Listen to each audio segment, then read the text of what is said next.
Do. Hello, and welcome once again, ladies, gentlemen, and all who lie within and without. Oh god, not what I wanted to do. Welcome back to the Strem. We just got words brain speak. We just got done talking with this boy. Sad boy. And onwards we go. So then.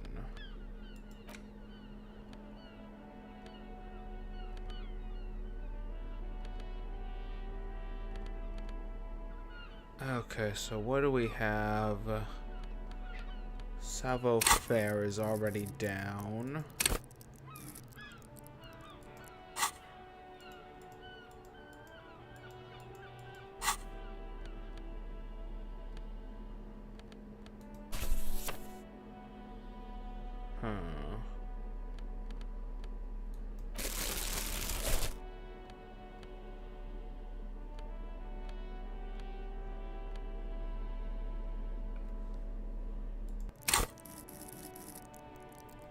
Okay.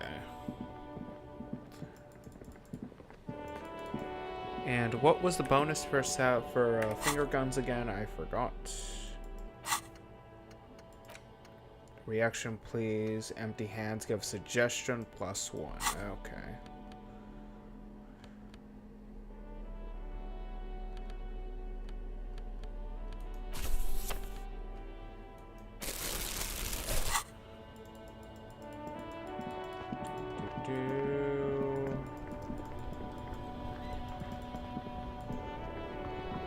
You keep coming back.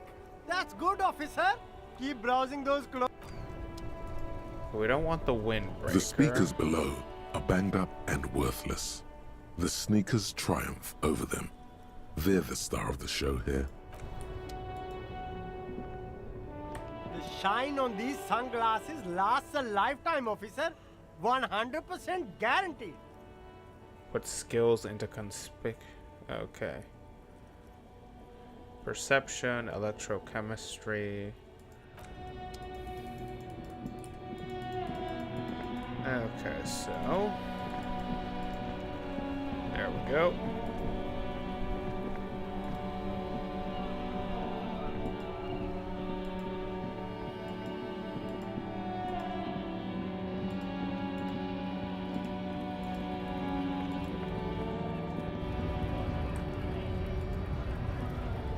Pretty sure I do have some bottles to sell. The tear machines. Your bottles. Alright, so we got $15 exact.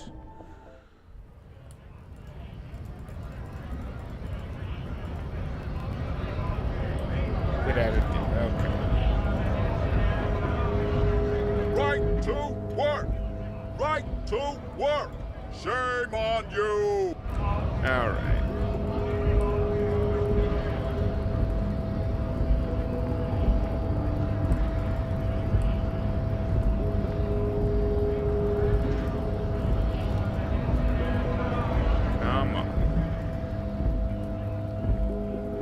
Alright, let's talk to you. Welcome to Revachol. The remark isn't addressed to you, it's addressed to the lieutenant. This man looks like trouble. You might not want to get into this right now. Plenty of time later. Hey, no, Revachol. Why are you addressing my partner like that? Hey, what's going on here? Don't you welcome to Revachol me. My grandfather came here from a 3,000-year-old racist isolationist culture, while your ancestors came to this island a mere 300 years ago. Oh, he's having none of it. Every school of thought and government has failed in the city, but I love it nonetheless.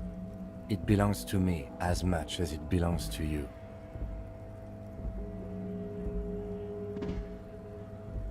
Okay, you tell him what's happening. Say nothing. Okay, so what? Yeah, you tell It's him. men like you who keep Revachol divided, making it that much harder for everyone to climb out of this post-war limbo. What he means is, fixation on the Revacholian nation makes it harder for Revachol to actually attain self-determination.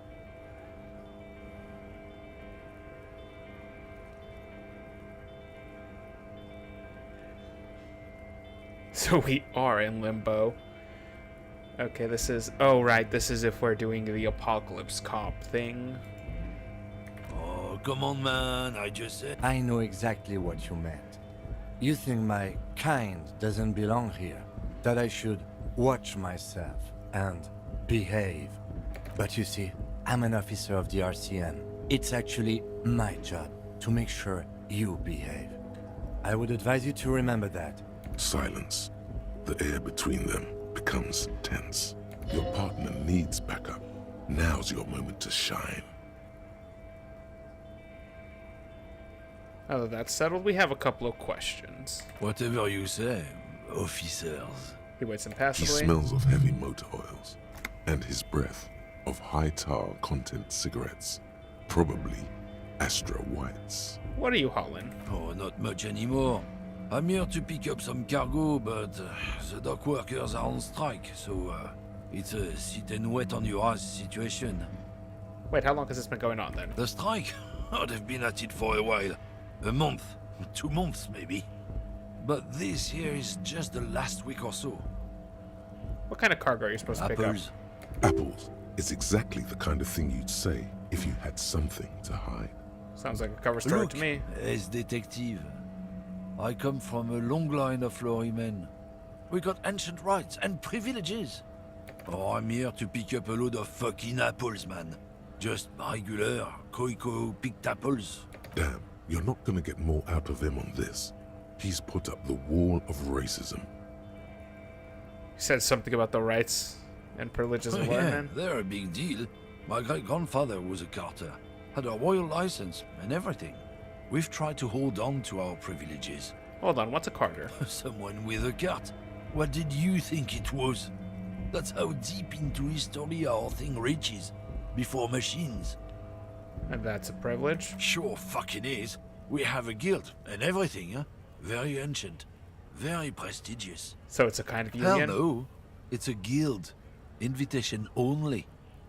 Unions work for the rich fucks. They're basically the same.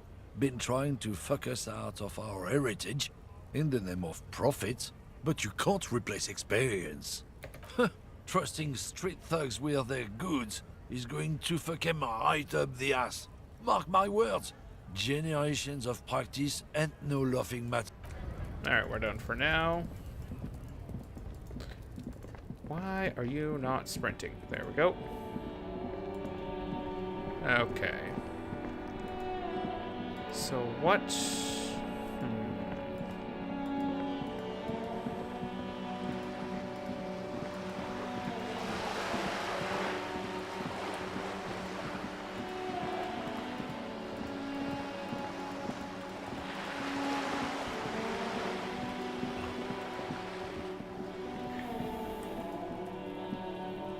Just an ordinary wall. Nothing to see here. Okay, I need to put some more time into conceptualization. What else do I have to do? Okay, what do we got? Ask about the tattoos.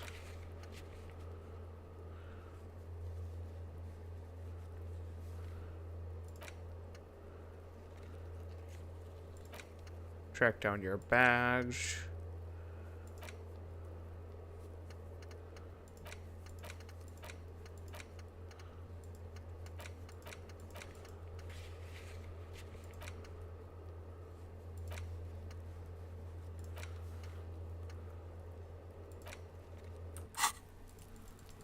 Okay. So I see we should talk to Plaisance then. Okay then.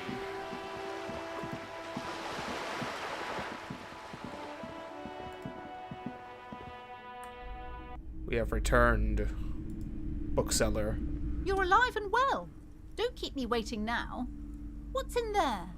In that dark sarcophagus? The Dark Yes, Sarcophagus. Tell her how ghastly it was. You know it's what she wants to hear. It was a charnel house of failed business enterprises, leeching life energy from this bookstore. I knew it. Oh, such horrors that have been thrust upon us. But what else did you find? Did anything survive? No, of course not. Have you located the entity? I had a few more questions about the curse. Should I just tell her flat out? A novelty dice maker? Well, spit it out. Why does she need the dice? For some kind of sorcery? Sometimes they use the ankle bones of sheep. No, ma'am, I felt her order. She is not the one I to blame don't for this curse. understand. If it's not her, then where is the source of the doom? How did she explain the curse? The narrative she's built herself, it does need tearing down. She's squeezing on the pendant too tight. A drop of blood in her palm. To hell with it. Perchance you ought to just lie, sire.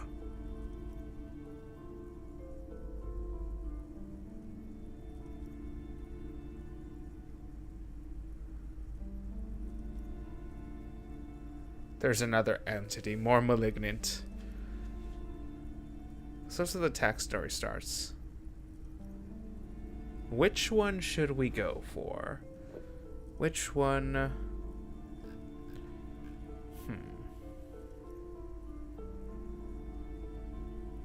Ooh, should we just tell her? You know what? Let's say this one. Oh, how horrid! I knew something wasn't right about that place. Tell me, did you find a way to break the curse?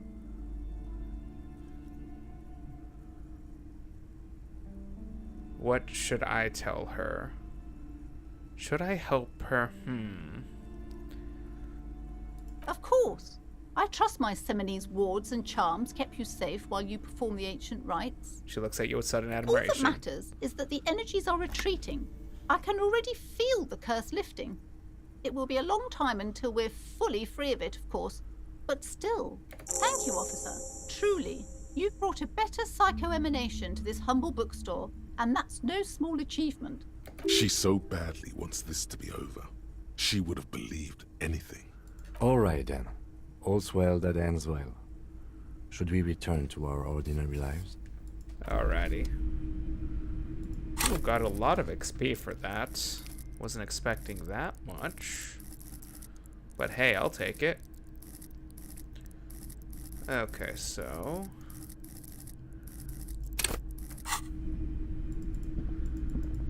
Okay, so now that we've done that...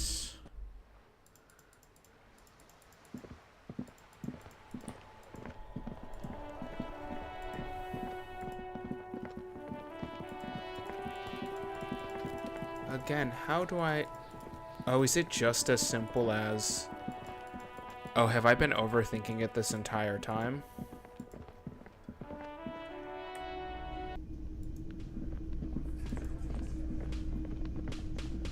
Okay. Can I help you? Another thing. Great. So the yes, phone line is and dead? the phone company is taking its sweet time sending someone to fix it. Losers. Is it true that there was foul play? Who told you that? I would never disclose my sources. That would be Fine, dishonorable. yeah. It looked like someone had messed with the wiring. It was shortly after the hanging, but I don't know if it's at all related. Plenty of arseholes around here who aren't murderers. If you do find out who cut the line, though, let me know, so I can forward them the repair bill. Yes? Alright. So there's that.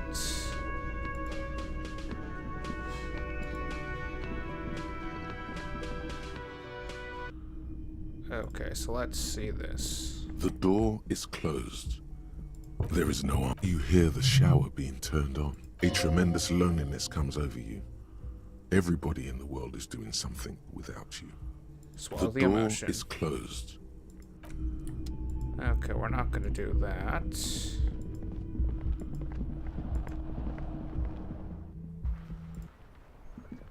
Huh.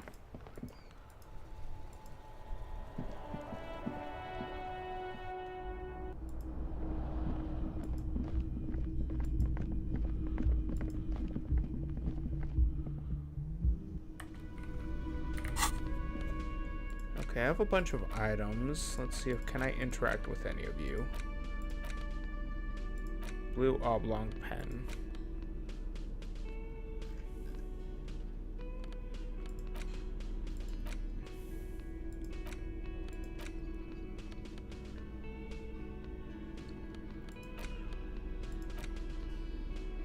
The worn map features the patchwork grid of the streets of Martinez, with directions to appropriately touristy locations. Year 48 resides on the upper right corner.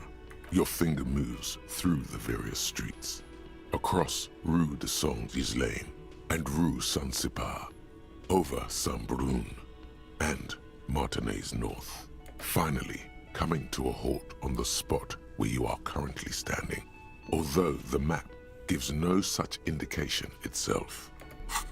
Alright, that was the map.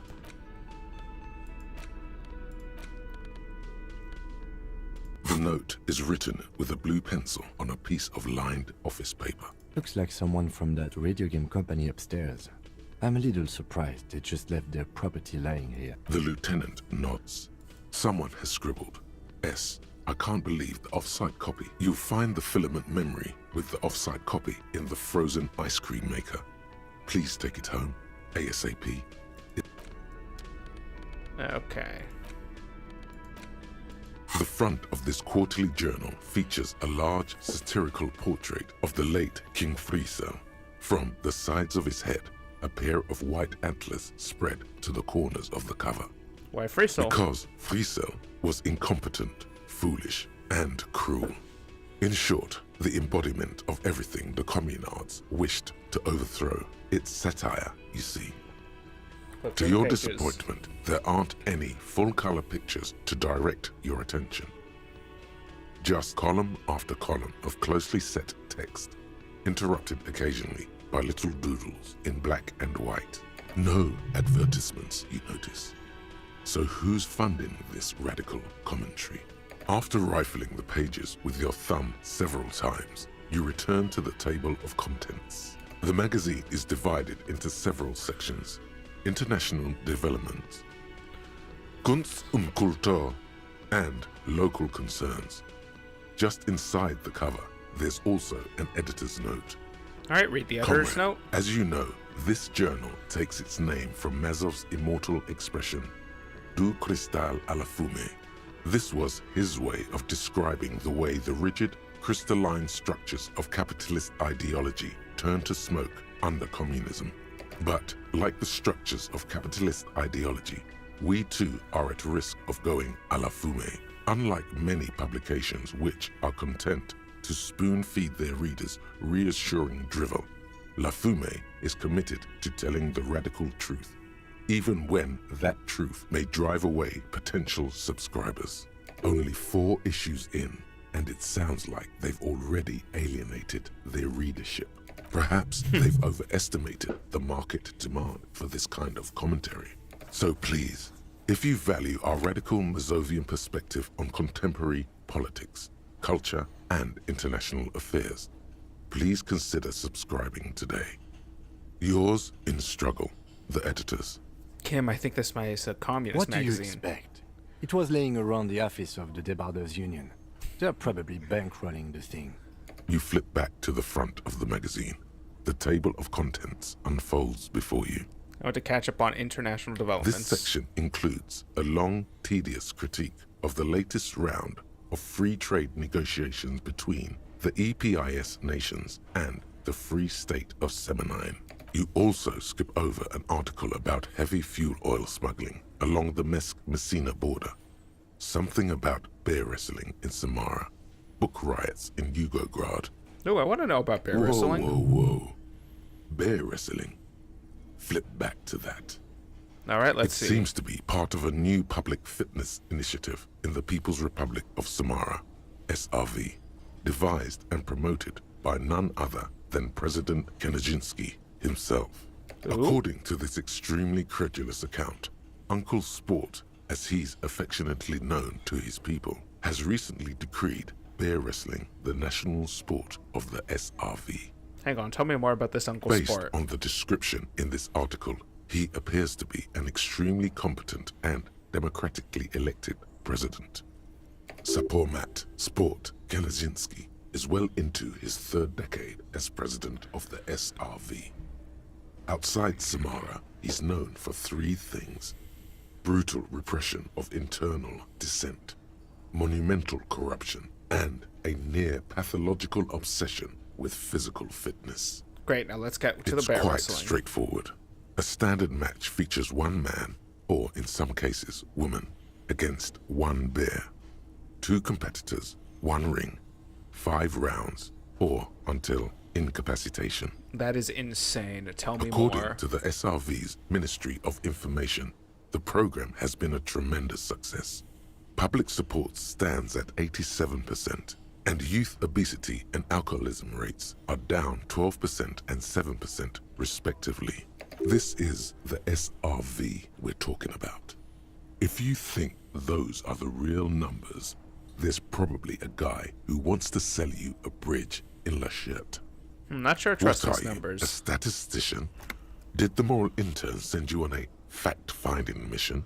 This is the SRV party line, comrade. Kim, do you think there's any chance they'll take us to the The SRV? Samaran People's Republic? No, I should expect not. Why do you ask? I was thinking it might be fun to partake I in a bear suppose that fight. would be something to see. You flip back to the front of the magazine. The table of contents unfolds before you. What is Kunst and culture? That's culture. And what's Kunst mean? It takes a moment, but gradually it dawns on you that Kunst und Kultur must mean arts and culture. Alright, art Why cop. they decided to title this one section in Volda is beyond you. Obviously, because it's cool to drop random phrases in foreign languages. As someone who regularly watches anime, yes, it is. As you leaf through this section, you come across several reviews of recent radio plays, as well as a brief artist spotlight featuring a local artist identified only as CS. The main feature, though, is a long essay titled Tip Top Tournée, a critical Mazovian perspective. The Tip Top Tournée is an inter-Isolari racing series, mostly known for its high speeds, ludicrous sponsorship deals, and high death toll. In Revachol, it's held quadrennially on the prestigious Zero Carousel racing circuit. Awesome. So, NASCAR. This so-called artist spotlight is really just a brief Q&A, made all the briefer by the subject's evident hostility to her interviewer. Let's see what the communists have to say about Tip You Top. think you're settling in for a relaxing recap of the most recent season, maybe sprinkled with some nice anecdotes about a few of the more colorful drivers. Instead, you find yourself skimming a 10,000-word feature about all the politically problematic aspects of Tip Top Tournée. What's wrong with Tip Top? Where to even start? For one, there's the crass commercialism of its sponsorships. And then there's the practically criminal emphasis on deadly motor crashes. So, all of it, basically. Alright. Hang on, who wrote Oddly this enough, stuff? this article has 2 bylines. Nastep Encolada Bernal and Exilus Buka. There's no way those are real names. Wait, why are they real Have you names? ever met anyone named Exilus? Come on, they're plainly pseudonyms. More than that, they're likely anagrams. What's bad about Under sponsorships? capitalism, the article says, every pursuit has its price. Every pleasure, even one as elemental as the joy of racing others around a track, is reduced to an advertising opportunity. Oh, I've met people who are like Thus, the this. so-called tournée becomes a competition between increasingly meaningless brand signifiers. Your discount laundry detergent racing against a pack of Astra cigarettes, or even a Frita. But then you get to see them And crash. that precisely is what's problematic about it. Were it not for the promise of random, spectacular violence, audiences would quickly lose interest. At the end of the day, it's the destruction of these 750,000 real races that you're really watching for. Yeah, I'm not even going to pretend the only time I ever watched NASCAR was because Maybe You see, crash. one cannot avoid the conclusion that Tip Top Tourney is simply the apotheosis of spectacular entertainment under capitalism. Okay, this article says no one really watches Tip Top Tourney for the races. Oh, come on. Can this article read your mind? It seems to think so. A certain kind of young man reads 1 or 2 books and suddenly thinks he understands the secret structures of reality. If I had to wager, I'd say they've never even seen the inside of a motor, much less a motor race. I take whatever they write with a large grain of salt. You flip back to the front of the magazine. The table of contents unfolds before you.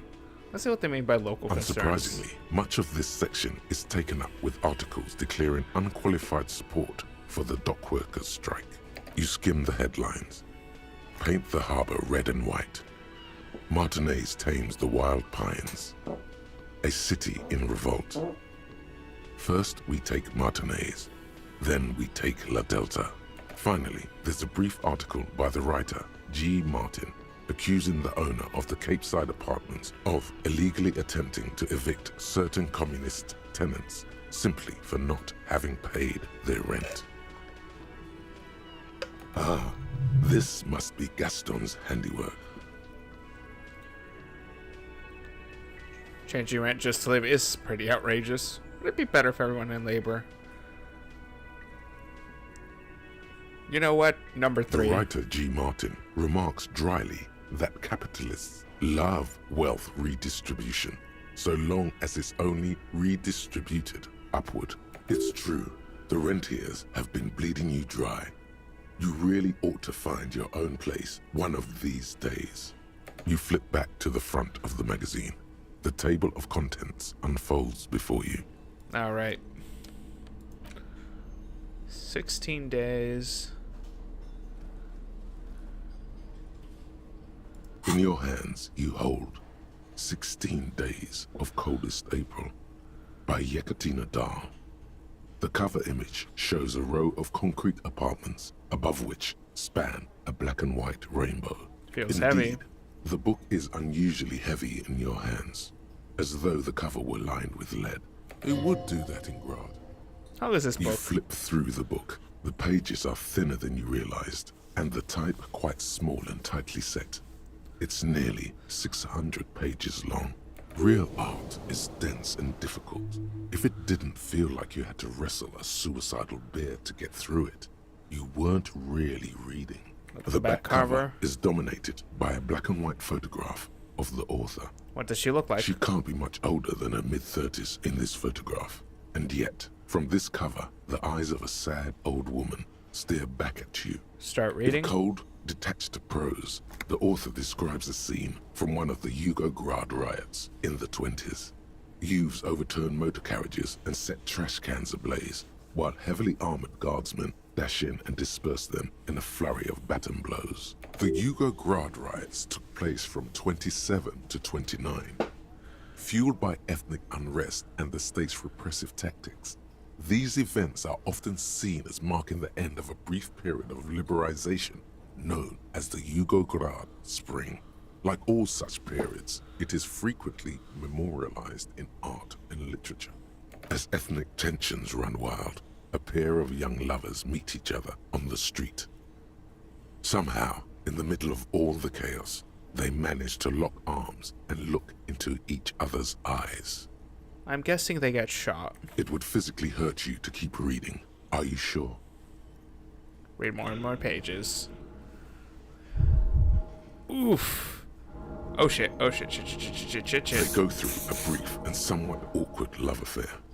And in the end, they betray each other and succumb to the absurdity of Gradian life. The man becomes a lens grinder, completely abandoning his former existence. He toils through the daily drudgery at the Lenka Polyfabricate. Happiness and fulfillment have eluded him his whole life.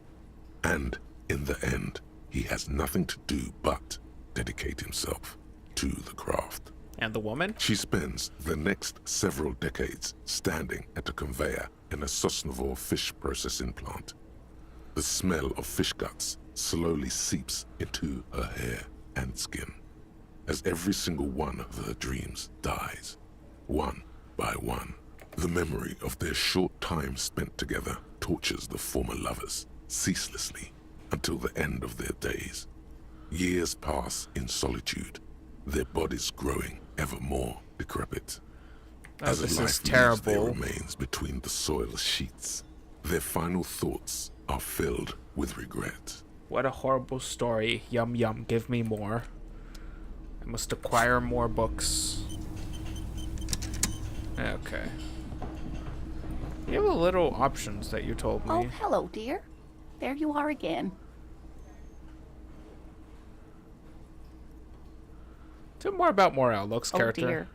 I'm not sure where to begin. What does your husband look like? Well, his expression is slightly grumpy, but his eyes are always bright and curious, like a small boy's. And his palms are quite coarse from all the field work, but he's quite gentle. You can't go around Revachol feeling grown men's hands. If you want to find her husband, you'll need more concrete information. Let's try again. Oh, well, he's a bit shorter than you, but with a larger frame, and he has longish white hair, usually a bit uncombed. You might say wild, even. The lieutenant pulls out his notebook and begins jotting down the woman's description. One other thing, he'll likely have all kinds of field gear on him, even if he's not out in the reeds, you know, just in case. How long have we been married? We'll be celebrating our 16th anniversary this autumn. Not the most numerically satisfying anniversary, but I like the less obvious milestones even more somehow. How did the two of you meet? Via dating agency, I'm ashamed to say. I was looking to get back into the scene after recovering from my accident.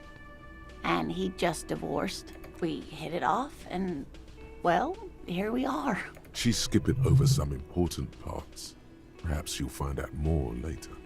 I hope I've been useful. Tell me more about this rare insect your husband is looking for. Oh, sweetie, it's fascinating. But I shouldn't bore you with entomological minutiae. The lieutenant gives you a sideways glance. I want to hear about the Well? insects. It's a phasmid, technically, but Ah yes, Phasmatodea, a diverse group of insects whose bodies resemble twigs, leaves, that sort of thing. Ghost insects, colloquially. Oh, so a cryptid stick bug. Oh yeah. Here comes the interesting. where other phasmids imitate sticks or leaves, this one's a living reed. It disguises itself among the reeds here on the Insulindian coast. Hence its name, the Insulindian phasmid. Perhaps you'll end up co-discovering the phasmid with us, officers. She looks you in the eye and nods I knew thankfully. it. We're gonna be chasing made-up insects with cryptozoologists. It's not made up, officer. I can assure you. It's simply elusive, so much so that most establishment zoologists doubt it exists at all. What makes you think the phasmid is around here? Well, some teenagers making out in the reeds saw one. They didn't know what it was, of course, but there was a brief article in a local newspaper about their encounter with a ghost insect that looks like the reeds. Gary sent us the clipping. So that's all you got? Of course, most phasmid sightings turn out to be false alarms, but their description matched the Insulindian phasmid perfectly, and they didn't even know what they were looking at. Enthusiasm has wiped the worry from her face. Her eyes sparkle behind her glasses. You seem really excited about this one. I suppose I have something of a personal connection to the Insulindian phasmid. All scientists have their little hobby horses. So is it dangerous? Not at all. Why else would it hide itself so carefully? How valuable is it? Oh, I doubt it. No one gets into cryptozoology for the money, sweetie. Does it have cool powers? Yes, it can blend in almost perfectly among the reeds.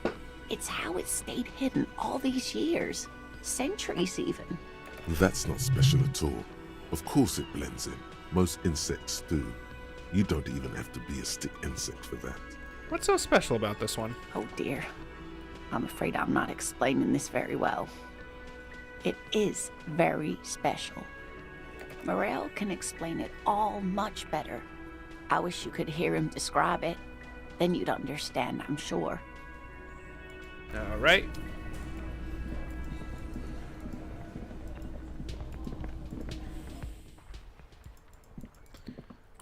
Alright, so things are getting a bit late.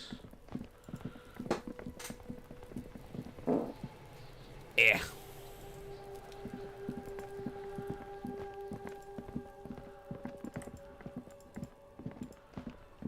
You know what? I think I'm going to spend money on this giant novelty check.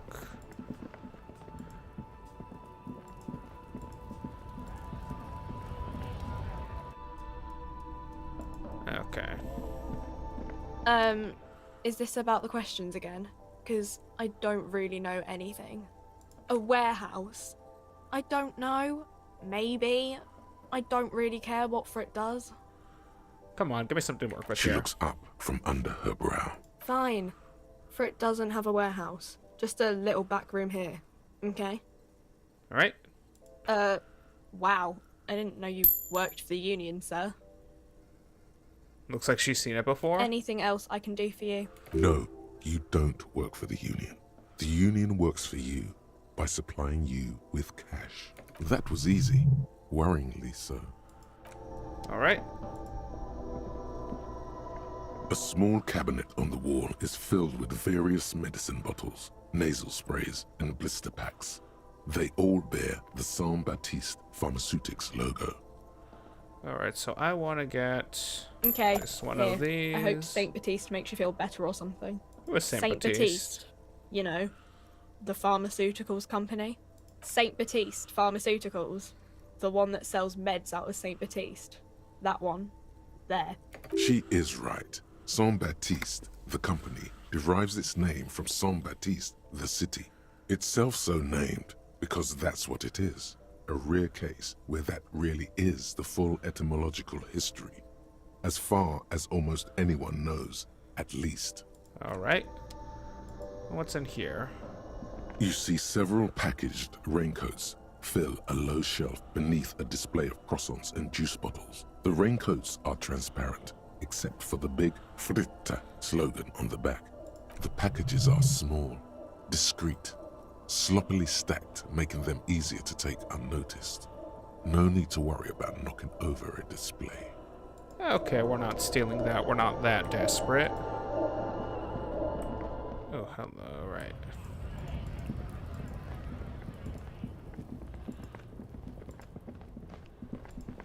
Okay.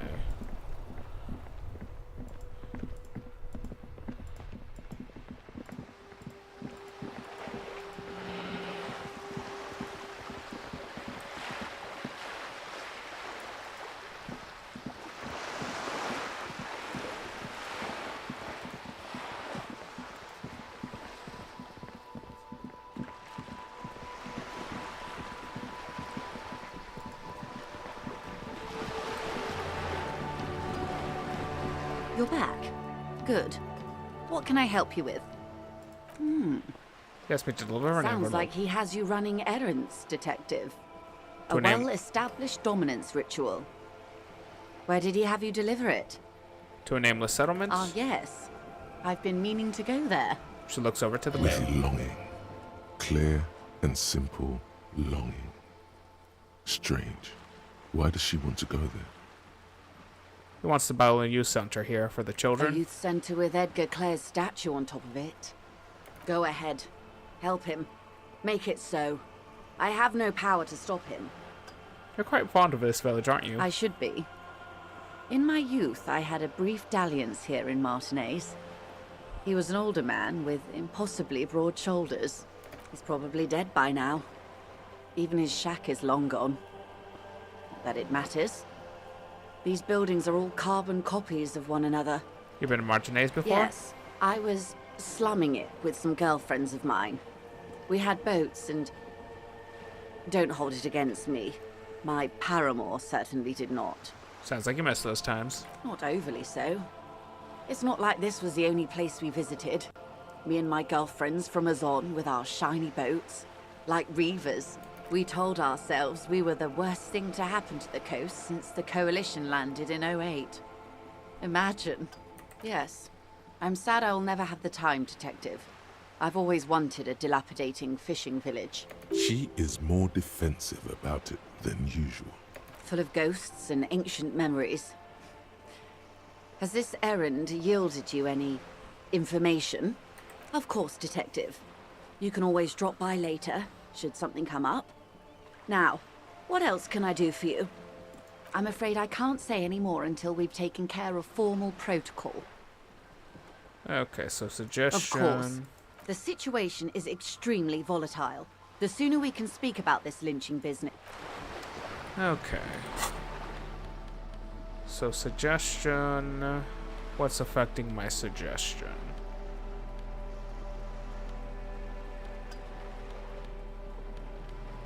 Okay, so this shirt, so my suggestion is already terrible.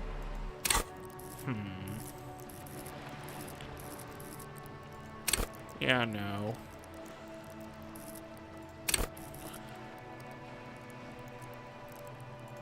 I think we'll upgrade conceptualization.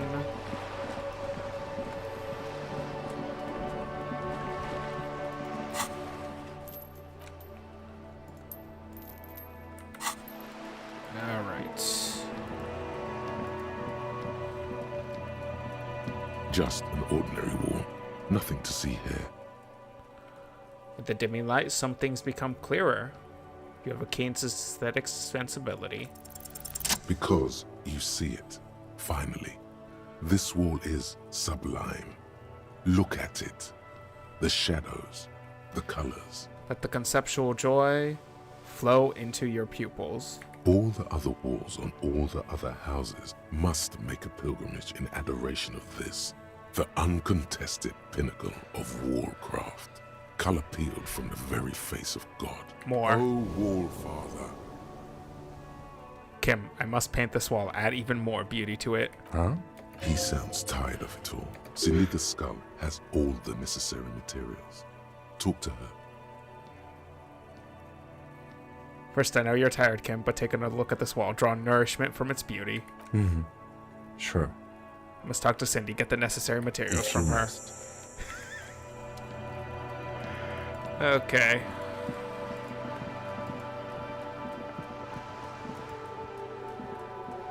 Hello again, officers. Have you come to admire my mural? So you want to talk about the murder, but maybe you can tell us about the murder victim's missing armor. What do I care about some fucking tin eggshells? This is an armor art for the body. Alright, sad piggy. I'll give you this one. I saw a little girl in the fishing village running around with military-grade handwear. Looked cute as hell. If you haven't been there, the village is a shithole down the coast from the main plaza. Have a good time. Got Piggy, it. I have no idea why I just told you that. You look like a shaggy dog left in the rain for too long. I have a weakness for animals. Is that bed in the coal room yours? Ooh.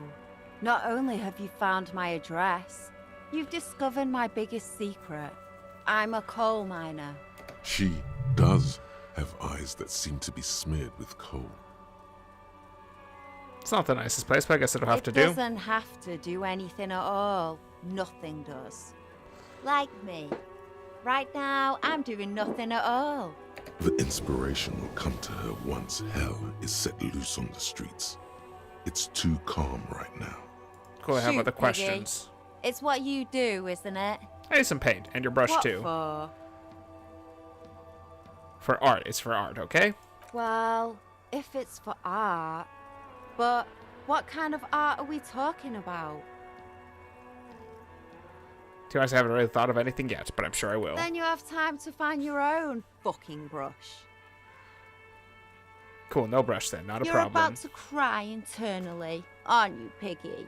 Oh, pathetic. Just give up. Art isn't for you. Ooh, okay. Ooh. She does. Really, you're a yes. minor? I keep hoping a shaft will collapse on me. Shoot, Piggy. It's what you do, isn't it? Can't you tell? I haven't really started it yet. This place is severely lacking in havoc. Not even the occasional trash can fire to break up the tedium. I thought I'd mix it up, you know. Summon the forces of crime and... Yeah? Thanks. She means the opposite. Okay. So I need even better conceptualization to convince her. Okay.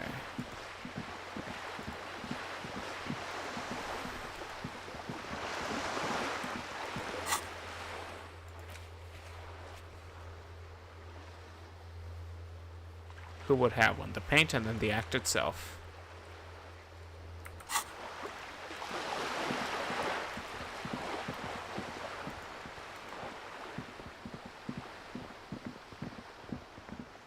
Actually, you know what? Let me... If I'm not mistaken, I can do another thing for the pants.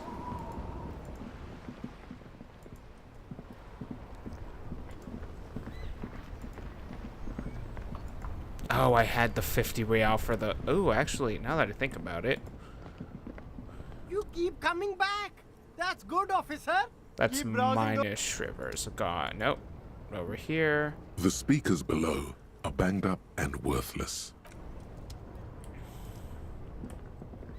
The shine on these sunglasses lasts. Ah, I see. A pair of water blue shades. Oh, very interesting choice, officer. Very high culture. For the first time, the streets vendor voice trails off. This is how a sea monster sees the world. You've become a sea monster. Giant, hidden, and strangely tender at heart. All is blue. Alright, but these actually make your vision worse. It's like literally being underwater. Yes, but they also make your soul quiver like jello. So deep. Wow, officer. You look so cool. And they can be yours for a mere 3 real. My regular customers have passed them all up because they've got no taste. But you found them. Kim, what about The these? lieutenant tilts his head and steps back, eyes narrowed in a thorough examination. It's a case to him. You look like a musician. Like a blind musician. But you could do worse. Take them if you want. Okay. -1 perception. +1 perception. My current glasses, what do we got? -1 authority plus logic.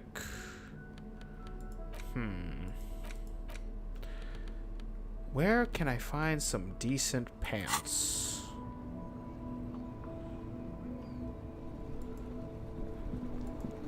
I need some... Ooh, hello. Hello? Hello? Synthesizer of page 3 girls. Le Originin the Disco. Evening, officers. Evening.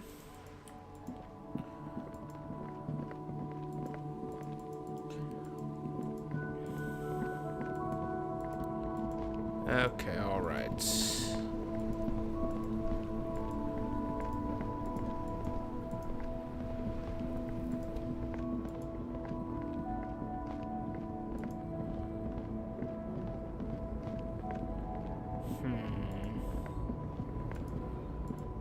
Okay, you know what? It's time to talk. You know what? Let's talk to the old lady about my amnesia.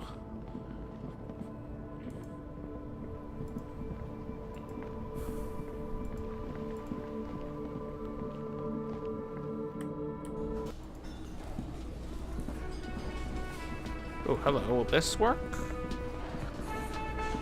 Behind the dock workers, a ceiling height Oh window. no, it's The perception. Hawthorne Gotcha.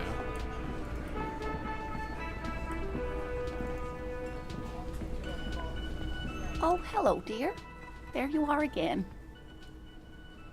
You didn't notice this about me, but I have lost all memory of the world of myself and I have no idea what I'm doing. Surely things can't be that bad. You sense that she won't judge you, no matter what you say.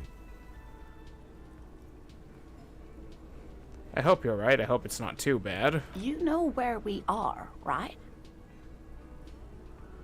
We're in the Whirling Gas That's cafeteria? right.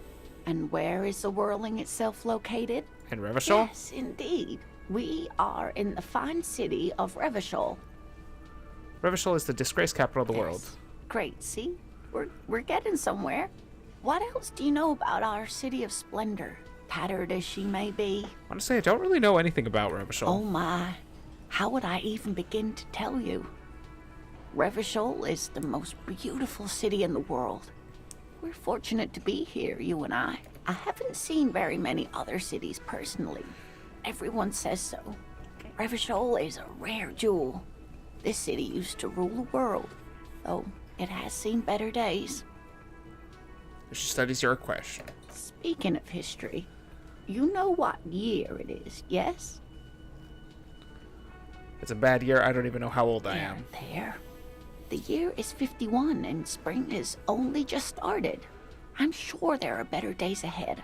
She looks flustered, her hands smoothing out the creases in her blanket, even as she attempts to reassure you. The lieutenant studies you, rubbing his chin. I'm beginning to suspect that you might indeed be completely adrift in this reality, thinks the lieutenant. How can it be that bad? Never mind. We're in this now. Outside, spring rain seeps into the cracks in the walls and the cobblestone streets, and into grated storm drains, all the way down into the sewers. Above ground, the first Maybells blossom. I can tell that this is taxing for you, so I'll just ask one more question. What regime are we living under? What mode of government? Okay. I'd like to think that it's a dictatorship of the proletariat, but something tells me it's not. Oh, sweetie. It's really not. There used to be people who thought that way, other people who wanted those things, but they all went extinct. Revachol is a zone of control led by an alliance of foreign powers called the Coalition. We have almost no government of our own, and certainly no dictatorship of the proletariat.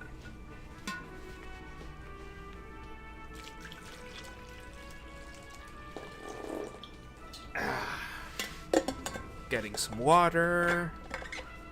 And I appear the macaroni and cheese that I ate earlier has begun to activate. But they still have cops. If there's no government, how come there are still dear. cops? This is troubling. You really ought to know that, being one yourself. There aren't really any cops in Revachol, not in the traditional sense. The status of law enforcement has been a complicated matter since the revolution. But we should stop for today, sweetie. You look like you need a break. Besides, I'm not the best person to explain the big things to anyone. So how did I do? You didn't do very well, dear. It does look like you're having trouble remembering things. History and places. Remembering reality in a word. It's very odd. Yep. A sigh. The lieutenant buries his nose in his notebook. But maybe a fresh set of eyes is what the world needs. And while I'm no doctor, such bouts of amnesia are often temporary, so I wouldn't worry too much. She means this sincerely. Worrying won't do you any good. What is the revolution you mentioned? A defeat, I'm afraid. The people of this archipelago tried to build something new. Something different. The rest of the world didn't like it, so they came and ended it. This was 42 years ago. What does that have to do with there not being any cops? It has something to do with everything. I really don't know how to explain it better. Who could tell me more? Someone more educated in sweeping matters. Maybe you should ask. No, I'm not an encyclopedia. I won't be a guide either. I'm a police officer. Of course. Then, I don't know, someone rich maybe. Wealthy people are educated, though I don't know where you would find a wealthy person in Martinez. But thank you, sweetie. You did make me forget about my worries for a while.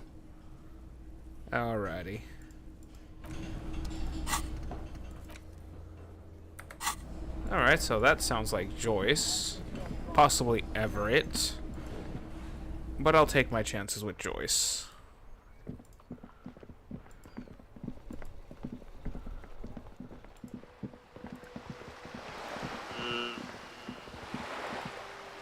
The hell is that noise? Oh, is it the lamps? I think it might be the... Okay, I think it was the lamps. Right, I did... Okay, so... Oh, right! He doesn't know we're living on a flat world. Yeah, I completely forgot that the world of Disco Elysium is this weird, fucked up, like, shattered flat world.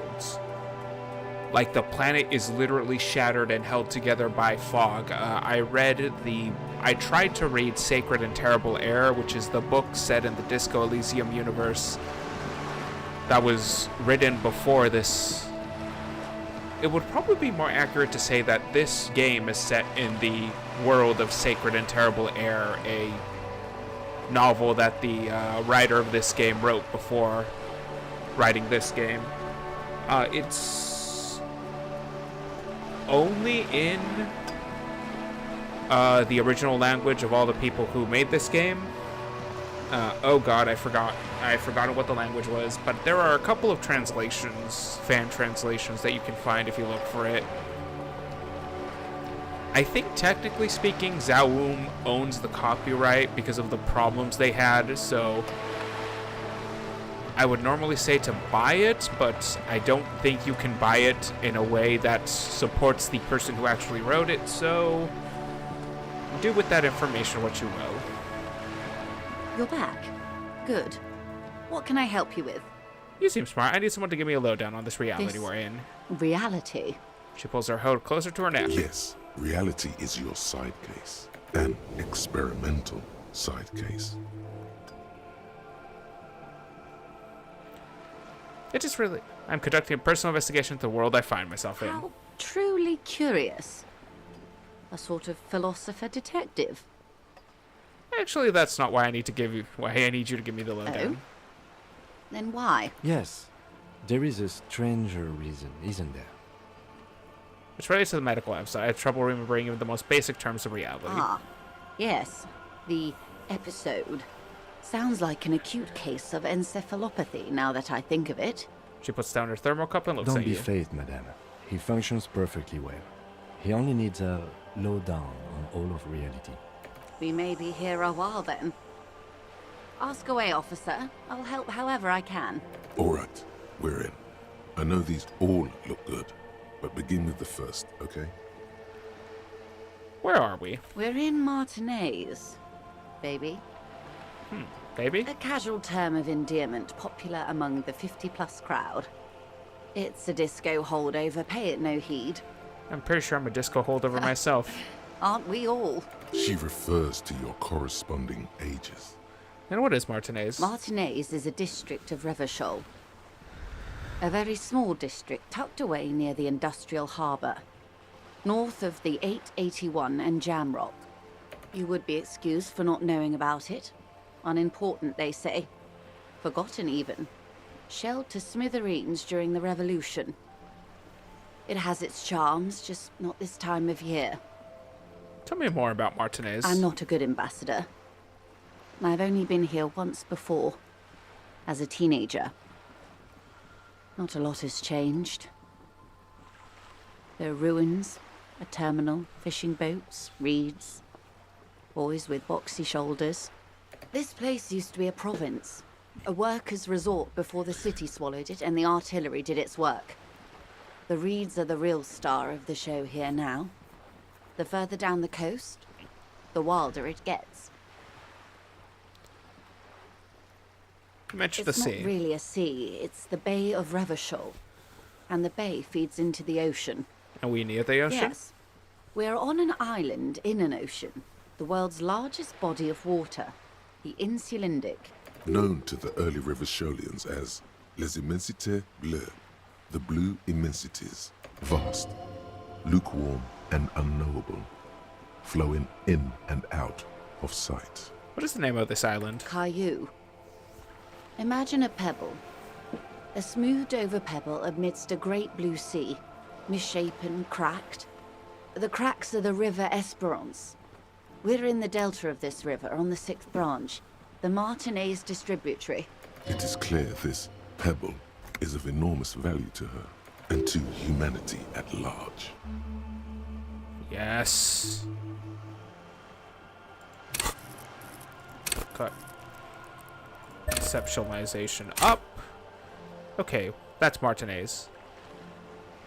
What's Marvashal? Revachol? Revachol is what you call a city. What kind of city? Great kind. As if it's self-explanatory. Beyond patriotism. A fact. Alright, what makes it great? History detective. They built this city to resolve history. Our part in it, at least. Our centuries. And who built this city? The nations of the Occident, or migrant workers from Seminine and Ile Marat, depending on your creed. When was Revachol In the built? DeLorean century. 380 years ago. And why will it resolve history? They say it's where the terrible questions of our time will be answered. The tensions are highest, the fault lines deepest. By that I mean conflicts. Ideological conflicts. The stuff of men. Why here? We are standing on a fertile, self-sufficient island able to sustain up to 200 million people. In the middle of the Insulindic Ocean, the world's connective tissue. It's where the money is. So we're in an unimportant part of an important place? I think it's fair to say so. Martinez is about... She points across the water where the A skyscrapers sparkle rise. of lights on the horizon, like evening stars above the curvature of the planet. 22 kilometers from the center of the world. That soldering iron is the bank of the world building. The bottom floors are Insiacom. Coalition government, Insulindian Mission Command. Silence. She lowers her hand. The water, the light. It's as though you're seeing it for the first time. There is no recognition, only the immensity of the sea and the cold radiating from it. We are where we are. I have no truer answer to give, unfortunately. She watches you closely as you scan the This is horizon. one thought you need to complete. Where are you? Was there something else you wanted to know? I remember something about a lowdown. This has been informative. Thank you, ma'am. I'm sure my memory-impaired partner has many more questions to ask, about even more fundamental aspects of reality. Might I suggest not asking them all right now? Messier will be here later too, and tomorrow. Isn't that true, ma'am? Absolutely. My commitment here is long-term. But won't I be lazy if I don't do it now? Oh, of course not. You are already diligent for getting this far, and diligent boys remember where they left off. Indeed. I'm always at your service. Ooh, impossible.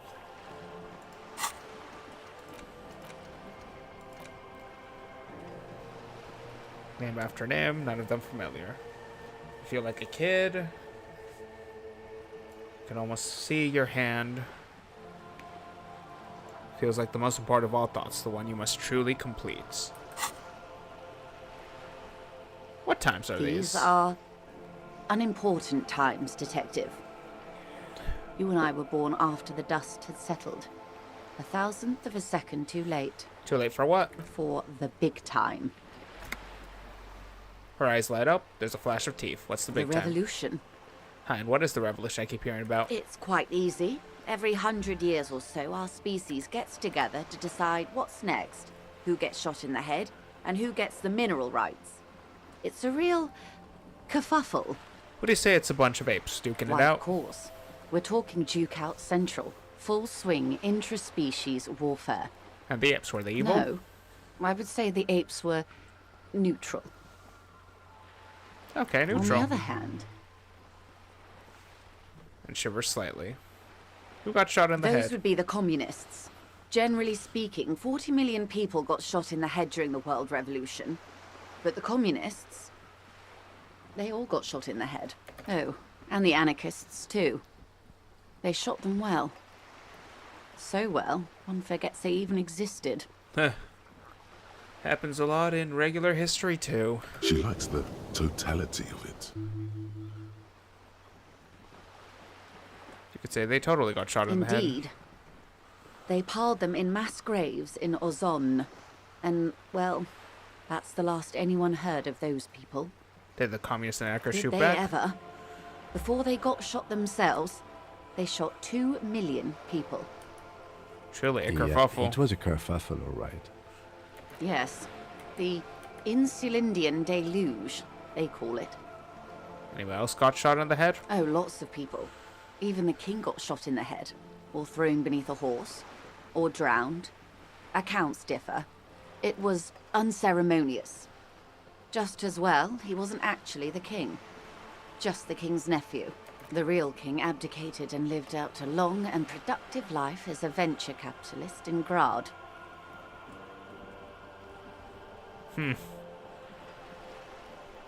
Cowardly king. I prefer the term risk-averse. King Guillaume was nobody's fool.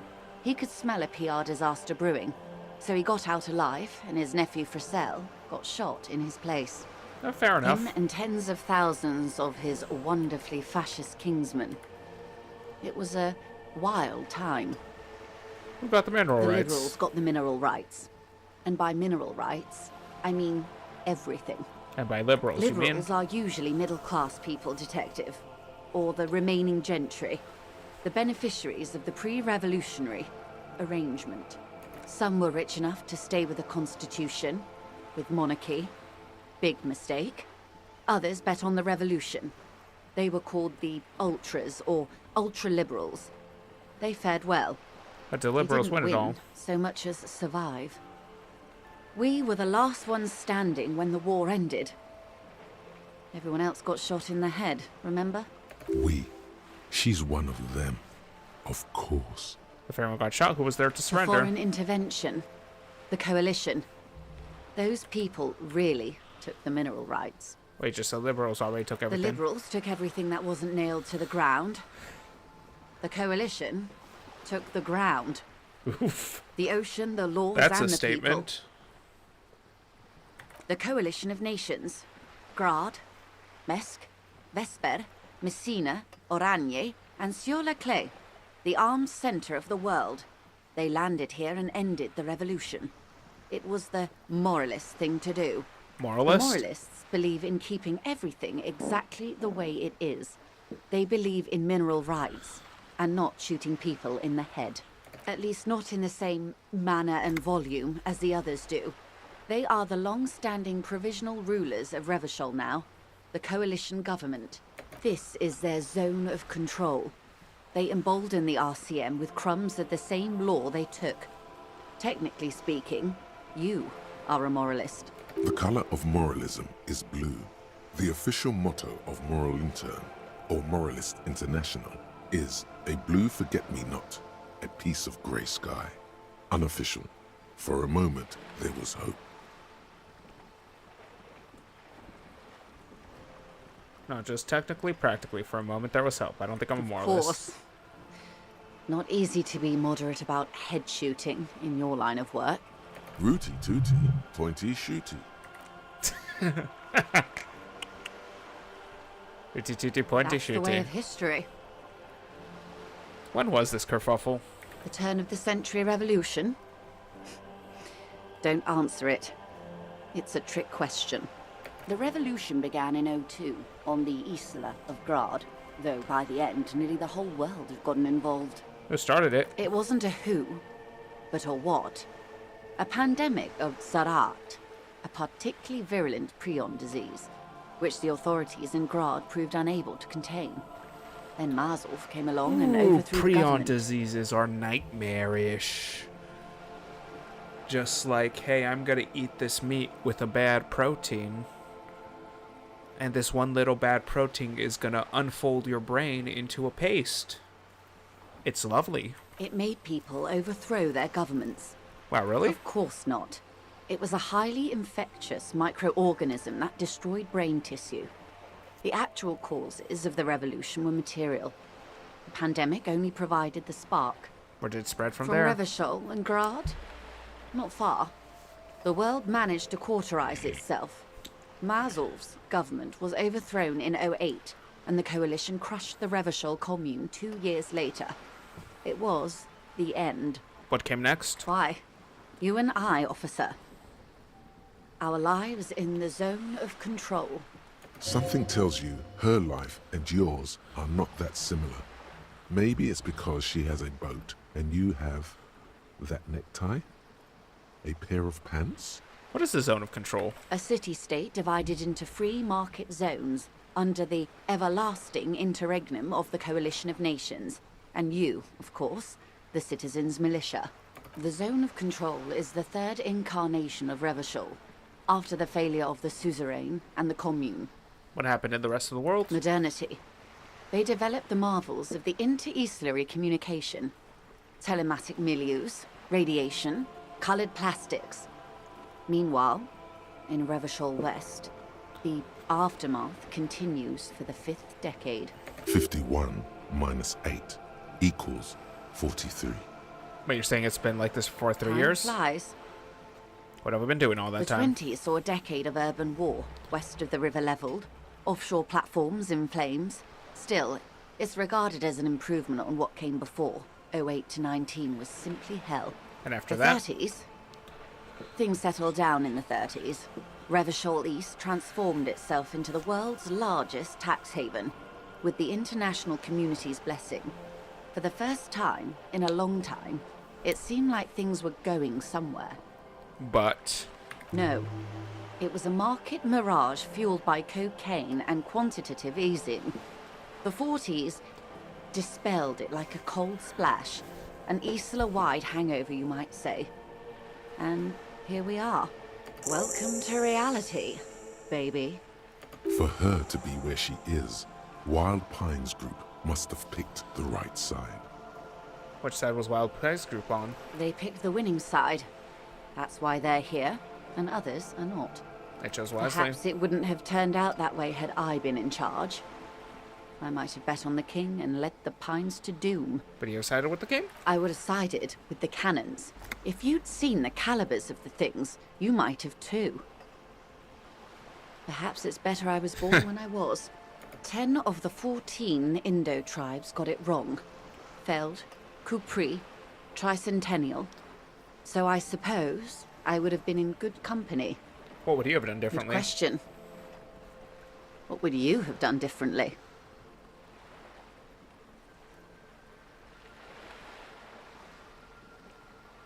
What was out a medical solution? Sounds like Saja dope that A puts people cold mad. moves up your spine, reaching its tendrils up your neck, toward the back of your head. Towards the back of your... So a quarter of humanity simply lost their minds.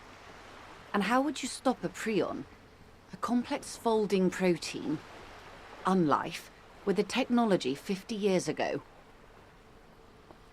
Okay, maybe it's impossible. What happened had to happen. Always. With some hygiene? The wind stops, and for a moment, there's silence. The charge dissipates into the dark water. All is quiet on the Martinez inlet. A dog barks. A gunshot echoes off the walls of some distant building. A woman's voice. There is peace in the heart. Good hygiene. Really. A very moderate solution to an extreme problem. It's those sort of half measures that doomed the authorities in Grad. When they failed to step up, Mazov and his party stepped in. In this particular case, maybe a more robust state response might have been appropriate.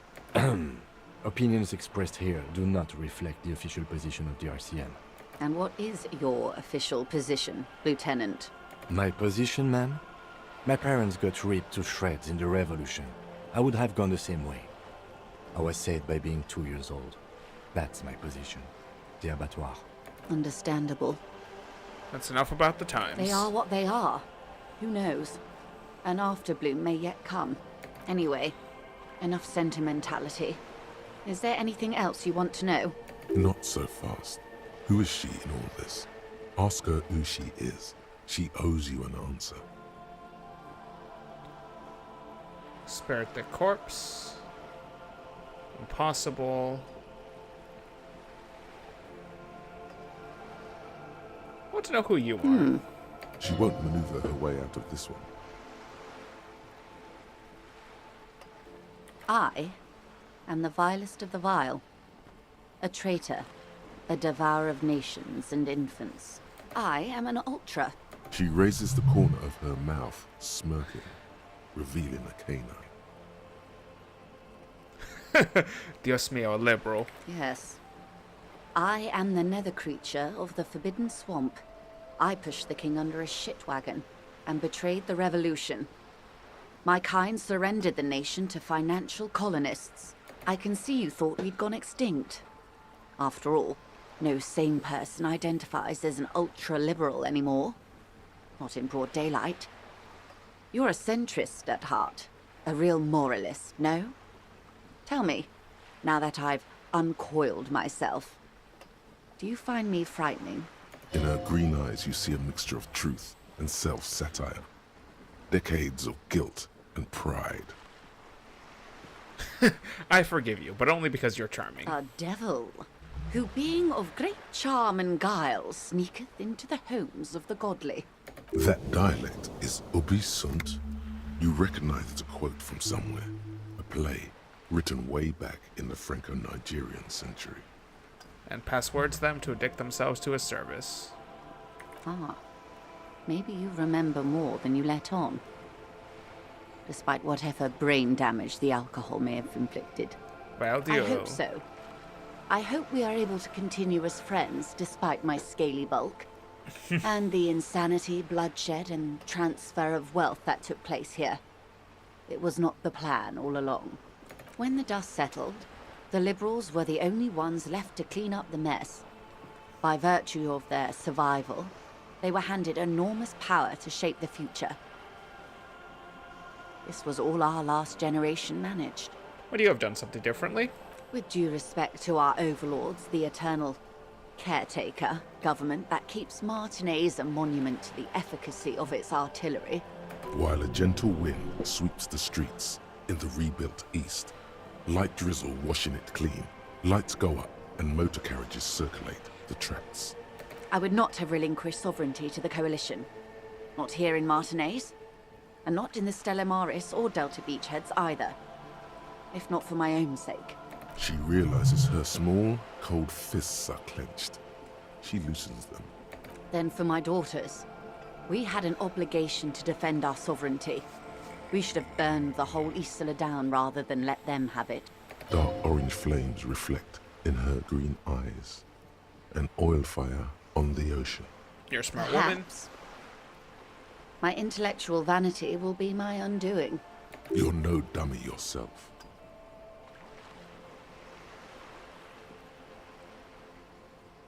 And the crown on your head as you lay in the casket. You're a patriot? Yes. I suppose I am. But I wouldn't be a patriot anywhere but here. Seditious talk, man. You have daughters? Yes. Whatever else I am, I'm also a mother. And a wife. Now, shall we return to reality? What is this acute encephalopathy? It's a neurological disorder caused by a lack of vitamin B in the brain. Symptoms include a retrograde amnesia. It's quite serious. You should get yourself checked out. What causes this? Well, it's either bariatric surgery or long-term alcohol use. Definitely She drinking. nods slowly. What is this? A bird? A sphenicid? A flightless bird of the polar regions? I mean, what is this place Ah. here? This is the pier of Rue de Saint-Ghislain, 33A, where the tenants have been kind enough to rent me a slot. Or two. What is Rue de A Saint-Ghislain? pre-revolutionary tenement. Old buildings are called tenements, you see. And new buildings, bâtiments. After les bâtiments nouveaux. But 33A and 33B are not nouveaux. They're old. This one used to be 8 to 10 stories tall. A real high-rise by the standards of the last century. Built to mirror the skyscrapers across the bay in the Delta. That was before the war, of course. Who lived in them? Mostly the urban middle class, I believe. This was once primo real estate, before the cannons lopped 4 or 5 stories off. Splat, splat. From the dilapidated balcony, Cindy the Skull gives Joyce the evil eye, the red trace held to her Could be throat. wrong, but from here it appears as if she's running the brush across her throat in a soaring motion. Wonderful. What is that? The girl in the old lady rags. Yes. Looks like a sullen and rebellious member of a teen infraculture. Infraculture? Yes. You and I belong to the supraculture. We're common, the herd. The music on the radio, the food in the chain restaurant, those are all too popular for the girl in the old lady rags. She prefers a fantasy world, an infraculture with its own dress code and vernacular. It is an illusion, I'm afraid. There is no refuge from the supraculture.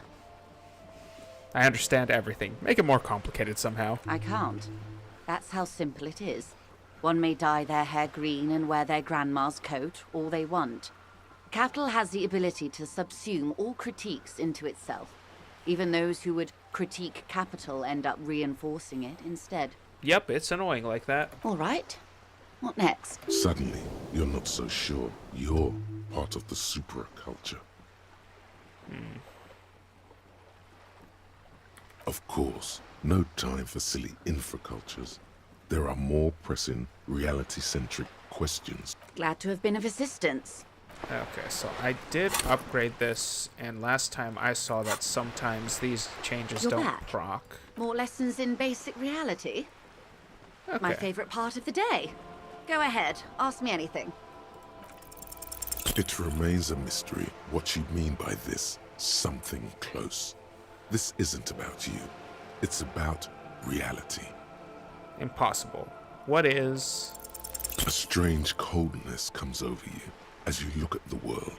The waves sway the sloop slowly. That's all. It's on the tip of your tongue. A doubt of sorts already in your head. But it's not fully formed yet. Glad to have been of assistance. Okay. So we need to unlock this. Internalize you. Apparently it's the most important thought.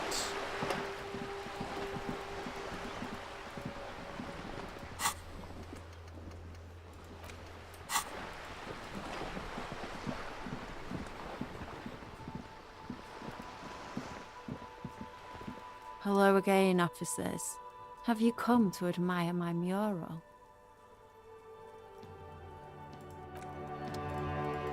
Okay, so... Yes? What do you want to know? Good. Okay, so...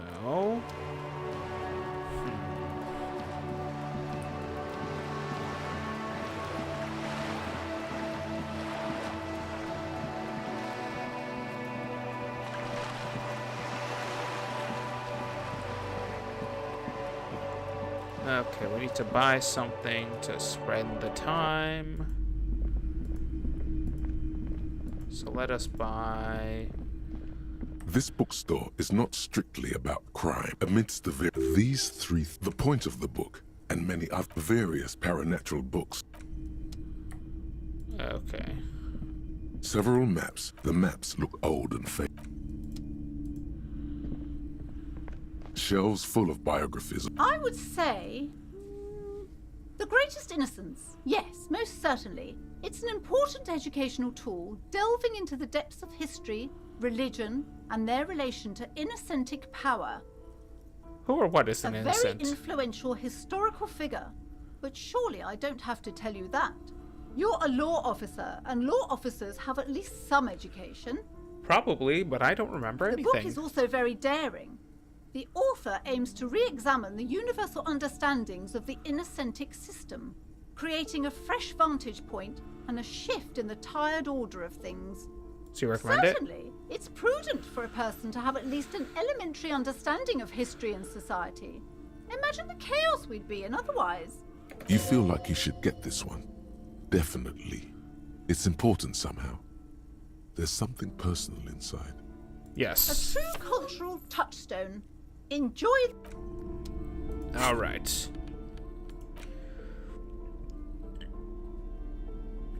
How Paulo Salamo Lopez de Fuego, a Mescfacis. Okay, on which of the innocents is the... The Greatest Innocence, by João Paulo Salomão Lopes de Fuego. The book is large and heavy. Crack open the cement Browsing tome. through the various chapters, you try your best to understand the ceaseless overflow, the sprawl of names, dates, places, events historical. Most of it ends up as a twisted mass of facts inside your brain. Your educational survey is done. Did you catch any of that? No. Oh well, it's pop quiz time. Let's see what you've learned. This might take a few minutes. You ready? Sure, why That's not? the spirit. Here we go. Question 1. Who was the first innocence? Oh yeah, this is what I was made for. That's so alright, give me all the hints A you pop got. quiz is a short examination designed to test your knowledge without any prior warning or announcement. Such exams allow the teacher to assess how thoroughly the students have retained the material at hand. Voila. Now blast that first innocence. Okay. Sola? Incorrect.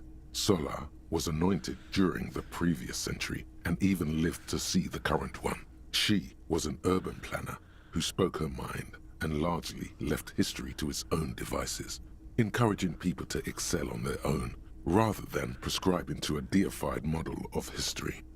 She is often called an anti-innocence. Sola resigned after an assassination attempt by a Yugo nationalist who blamed her for not taking the side of the left during the turn-of-the-century revolutions. Innocences don't usually resign. Care to try again? Dolores Day? Incorrect.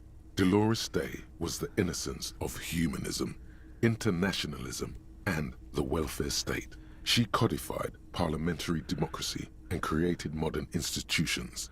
Among these, the moral intern. She was powerful and beautiful on all her icons. Her colors are silver, white, and apricot. And when you think her name, Dolores, stomach acid rises to the back of your throat, and it hurts. You see a flash silver, a wreath, an airport bag, and blonde hair. You don't know why. Another choice, perhaps? Steer clear of this one. There's something terrible about this one. What? A strange sensation of loss. When she left the earth, the dust, and the ice, and the humans. That is unimportant to the quiz. Stop thinking about this. Yes, the quiz is impersonal. No need to rouse sensations in yourself at the mention of Dolores Day. Who was the first innocence? It wasn't Dolores Day. The Correct. Percarcian? Nothing much is known about him. It's not even clear that he was a he, but Franco Negro presumed as such and called him Pius. He's depicted as a young man with molten gold pouring out of his mouth. All he spoke was gold. It's said he invented God and equality of men before God. He also introduced the gold standard as a way for measuring people's love for Aurum. As the first innocence, he declared that there should be more of those like him. It is presumed his disciples were the beginning of the Holy Party, the founding party. Question 2. Who was the strongest innocence? Easy. Everybody knows the answer to this. You, me, anybody. Sure, try again. I trust you. Got my An back. innocence is the highest category of historical personage in the world, a literal personification of history. Traditionally, an innocence, when anointed, assumes supreme rule over the Occident or the known world in general, at least the parts that matter. Yes, so interesting, but I thought you'd give me the answer to the question. I can do better. Okay, so commonly an innocence does not enforce his or her power through military power. This is seen as unnecessary. The innocence wins because an innocence can't help but win, for their deeds are inevitabilities. Did this help? Yes, Great. immensely.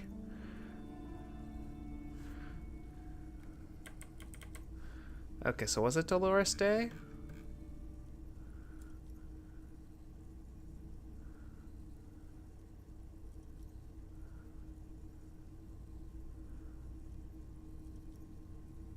She codified and the Antilution. She was powerful, beautiful.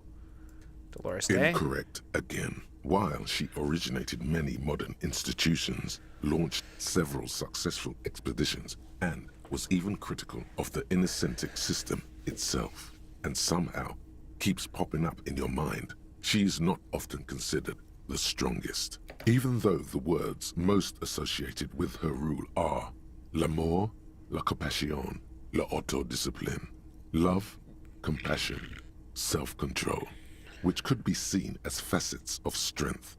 Would you like to try again? Please, relax. Franco Negro? Correct. Named the innocence of militarism, he codified hereditary rule, but at the same time ended serfdom and established the Inter-Isolari Real as the global reserve currency. He also established the concept of the nation.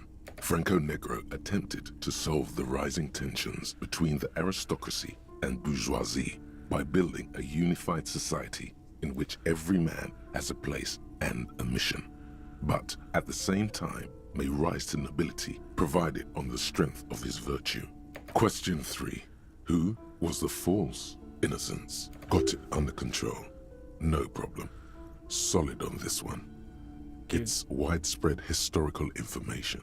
You going to be helpful this time? I could use a hit. Yes, there exists a group called the Founding Party, known as the Holy Party, during the time of the Pericarnacian. This, the world's oldest international organization, spends its time in search of either the re-emergence of the innocents or new members. There seems to be a mix-up with the sources. It's not my fault. Stepan the Despicable? Stepan the Despicable, regent of Kedra, was a ruler who conquered the known world during the Kedriatic conquest, instead of the despotic Erno Pasternak. Would you try again? Kedra? Incorrect. Kedra is a large nation in the mid-northern area of the Mawindi Isola, north of the Occident, between the Ilmarin mountain range and the Pacentic Mare Interregnum. Care to try again? Correct. There have been a number of counter or false innocences, some assumed to have innocentic qualities, some who just thought so themselves. Occasionally, they have the support of a faction inside the ecclesiastic organization, and accusations of foul play have arisen. The most famous and important of these was Erno Pasternak.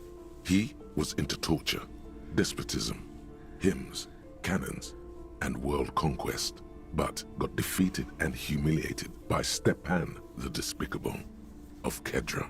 Final stretch. You've come so far and learned so much. This is the most important one. Question 4. Who was the greatest innocence? The most important of them all. The most precious to humankind. I've got it. Honest. I'll bite. Hint me. Of course, this is my thing. The reason I exist in this world. The correct answer is Franco Negro. You're absolutely certain about this? Okay. Is it actually going to be him? Incorrect. Oh my God. God. Franco Negro built concrete churches and cathedrals, and while many people, especially the Mesk, consider him a father figure, due to his militarism and nationalism, João Paulo Salomão Lopes de Fuego argues differently. Another choice, perhaps? Oh yes, militarism and nationalism. My bad. Yes, obviously. Okay. Incorrect. He was a violent bastard, oh my God. out to torture, maim, and kill whoever stood in his way. He was also a false innocence, disqualifying him from being the greatest and most important and most precious to humankind. Would you like to try again? Dolores Day. Correct. The Mesk might see Franco Negro as the father of nations, but as of this century, there's been a great shift in attitude. Dolores Day has become widely regarded as the greatest innocence. A most radical change to the whole fabric of the world.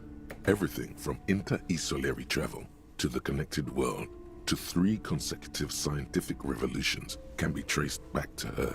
Every decade that passes, she seems less human somehow, and more beautiful. Congratulations on finishing the test. The results and your subsequent grade have been calculated. You get an F for failure. Ha ha ha. You would have done better if you just left Dolores Day for the end.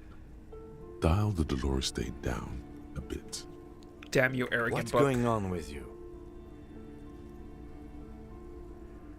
Thinks it's so smart, goddamn. Okay. You are shouting at an inanimate object, like a real weirdo. No wonder you seem to have trouble with the right answers. Oh, Kim is realizing just what he's gotten himself into being partnered up with me. He has just realized that I have no idea what I'm doing and nobody can stop me, except myself. And I have bad self-control.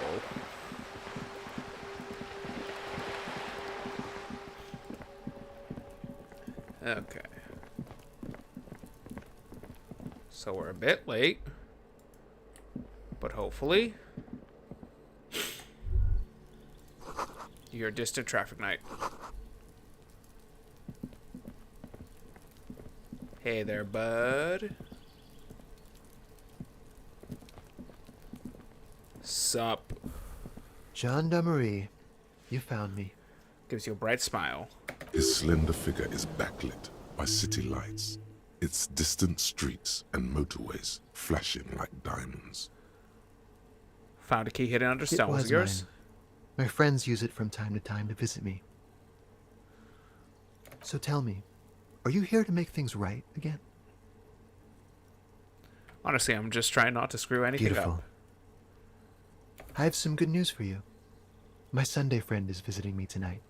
I told him about you and he'd like to say hello. Step in. He's already waiting. But I'm really digging the view up here. That's why I chose this place. Martinez is special, isn't it? Wait. Suddenly you are digging things? Well, I'll talk to him, but first I want to talk to you. I have so many questions. That's nice, but I don't have anything to tell you. It's my friend you're looking for, not me. He takes another drag of his unfiltered cigarette and looks around. It's getting dark and the neighboring windows have lit up one by one. Downstairs, a cat crosses the yard, disappearing into the bush. Besides, I've got to run. He's going to leave you alone again. That's sad. Something tells you you're never going to talk to an individual this cool or mysterious ever again. Run where? To the city. It's a beautiful night. A man on high heels stumbles out of a basement club, music blasting over the entire district. It's chilly, and as the chemicals hit his nervous system, 1,000 shivers ripple through his body. All right, good. Take care, all right?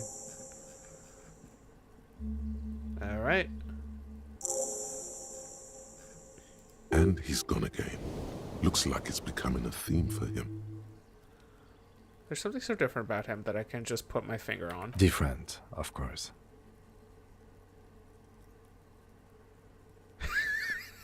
He smells good. Why on earth does he smell so good? He smells good. That's weird, he right? He smells good, and that's weird. He's barely holding it together. It's all he can do to keep from bursting out in laughter. Come on, detective, let's go. We've got a potential witness to interview. His Sunday friend, remember? All right. And we got another thing. Let's go in. All right. Let's talk to you. Officers of the Revachol Citizens Militia. The man in business casual removes his cufflinks. His hands are clean and well manicured. This is a man who knows the importance of appearances. My name is Charles Vildrouin, and I am an official with the coalition government. I work for the Institute of Price Stability on assignment from Sur-la-Clé. I heard you talking to my friend outside. Very good. Super. I am here to assist you in any way possible. Ask me about the hanging. You actually witnessed the I'm lynching? sorry to say I did, officer. It's just might be the break. Easy, detective. No need to jump to conclusions. Start from the beginning if you don't mind. Officer, it's very difficult to describe what I saw that night. It was so surreal to me, like in a play. He holds out his hands and blossoms his fingers, like a drama teacher setting the scene.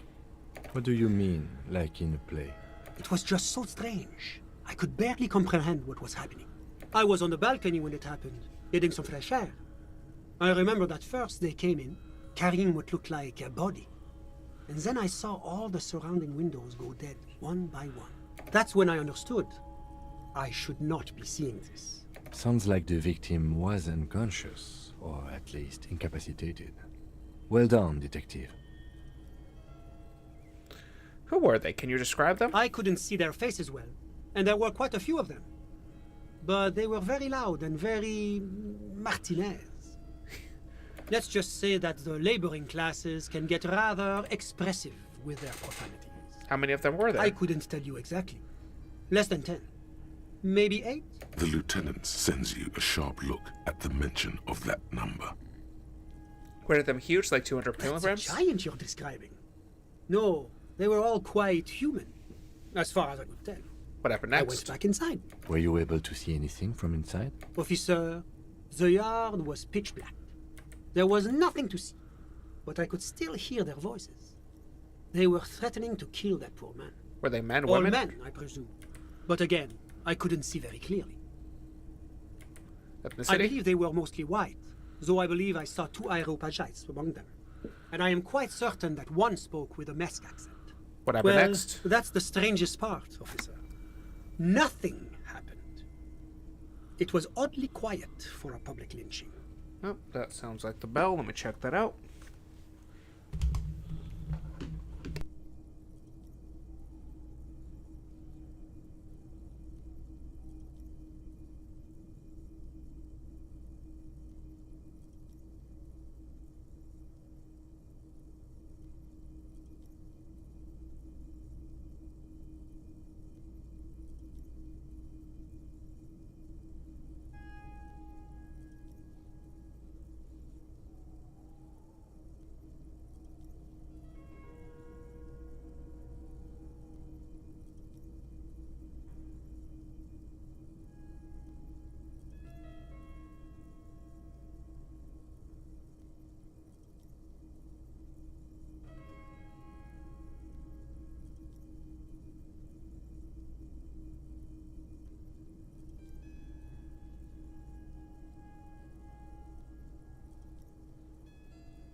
Alright. What do you mean they did nothing? They lynched a guy. Eventually, their shouts died down, and that was all. There were no gunshots, no celebratory shouts, no anything. Why don't you call the RCM? You're right, of course. That is what one is supposed to do in such circumstances. I was simply in shock. I'm afraid I don't have anything else to add. About what time was all this happening, approximately? All I can say is that it was late. Did you actually witness the hanging yourself? No, I didn't see the corpse until the following day. It seems this wasn't the break you were hoping for. I think we have everything we need. Thank you for talking to us, Mr. Villedroit. Of course, anything I can do to assist the RCM. What's an official like you doing in Martinez? The coalition is only looking out for the price stability. Inflation is a killer, like a heart disease blocking the normal circulation of the economy. It must be controlled. The economy impacts the entire international community, which is why it requires international oversight. What are you doing here in this apartment? Well, I'm renovating it. It is an interesting project. The building used to be a 12-story skyscraper before the cannons took the top 4 stories off. This, of course, happened when the Coalition forces landed here. You could say I'm undoing some of the material damage the international community caused when we arrived here. So you're some kind of bureaucrat? As I said before, I am a commissioner from Sur-la-Clé working for the Institute of Price Stability. This is one of the main projects of the Moral Intern. Wait, there isn't actually an Institute of Price Stability, is there? Or maybe there is. God, it's impossible to understand whether someone from the Moral Intern is joking or not. What is this international La Communauté Internationale is what Revacholians colloquially call the Coalition. In other words, the nations that stopped the disaster of the revolution. What is the price stability? It is the most important thing. That doesn't tell It's me the anything. central goal of any sound monetary policy. Maintaining the price stability is essential to maintaining high levels of economic activity, which is essential for maintaining high levels of employment. Ah, of course. Which is essential for maintaining the social stability. Basically, it makes sure the price of bread doesn't change. Précisément. Too much inflation, bread becomes too expensive. Too much deflation, it becomes too cheap for bakers to produce. That's why the Institute of Price Stability works to keep inflation just below 2%. Below 2% But of not what? too far below. No. Too below is also bad. Below, but close to 2%. The Coalition believes in the importance of informing the public about the benefits of the price stability. Transparency is one of our principles. Would you like an informational pamphlet? You know what? Sure, A give me sound one. monetary policy is essential for addressing uncertainty. Stability is the raison d'être of the Moral Intern. It's the reason why I identify as a moralist. But oh, I don't have my leaflets on me today. That's too bad.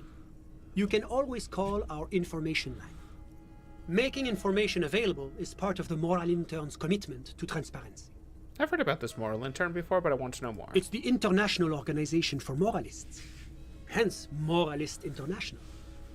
The Institute of Price Stability is just one of its many mind babies, as is the Coalition. Okay, so we're working for the Moral Intern? That doesn't seem too There are bad. more nefarious powers to work for than the Moral Intern. Are you a moralist? But of course. But why? Because moralists believe in a normal, stable world governed by democratic values. But what is a normal, The stable Occident world? is part of the normal world. Oranje, Sur-la-Clé. Martinez doesn't seem very normal, stable. Martinez? No. Martinez is something else. What about the rest of Revachol? Revachol is generally difficult. It's led by an interim government, which means it hasn't yet achieved full democracy. But they are working towards it. You're all doing very well here, relatively speaking.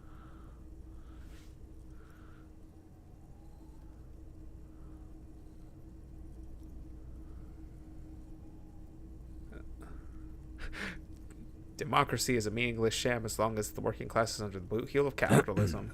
Of course, the detective's personal views do not represent the views of the RCM. Ah, my friend.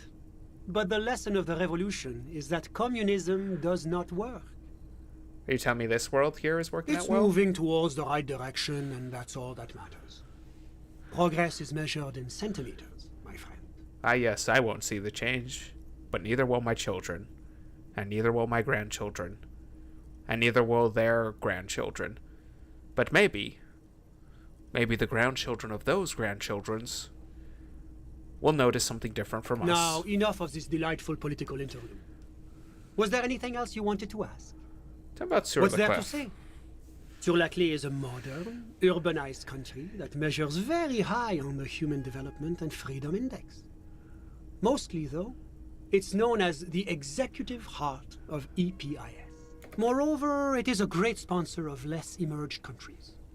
Revachol is only one of its many darlings whose progress it supports and cherishes. Darlings? That can't be an official designation. What makes Revachol Sur-la-Clé? Because a great percentage of Revachol's culture hails from Sur-la-Clé. Its language, its people, its cuisine even. Or at least in the downtown La Delta area.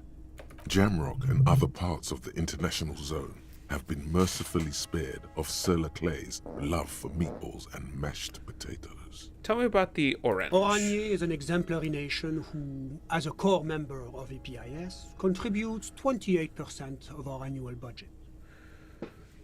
Next to Sur-la-Clé, Oranje is probably the most prominent member of the international community. Which one is more EPS? As founding members, they are both very EPIS. Oranje carries a lot of political weight, while Sur-la-Clé takes care of the business side of things. Sur-la-Clé hosts the headquarters of the major EPIS institutions. Okay, but outside of EPIS. Oranje's economy is one of the most advanced in the world. It has successfully transitioned from heavy industry to advanced services and generally acts as an engine for sustainable change in the international community. But that didn't tell you anything about Oranje. Can you just talk like a normal person? Just tell me what it's like there. It's very urban and very well organized. Their streets are clean, their horse cars run on time, the people are polite and efficient. Like I said, they are an example for less emerged nations to follow. Alright. Whatever you wish, officer. Can you tell me about your friend? Ah, my friend. My friend is a good young man. His family immigrated here from Kedra, and life has not been easy for him. But he understands the importance of education. He has taken his future into his own hands, and that's all that matters. I'm all ears, officer. Alright. A moment. Do you have everything you need from me? I'm afraid we won't have the chance to speak again once you leave. I'm not going anywhere. I just want to take a look around this little Sure. apartment. Go ahead. It's a beautiful space. Let me know if you have any further questions. Alright. I unfortunately do have to go now. So we will be calling it quits here. Next time we will continue talking to our friend, the Sunday friend, about his friend. Oh god, I don't know what I'm saying. Cut it, just... Okay. Just hit this screen and let's see how long it takes. Oh, that's not what I wanted to do.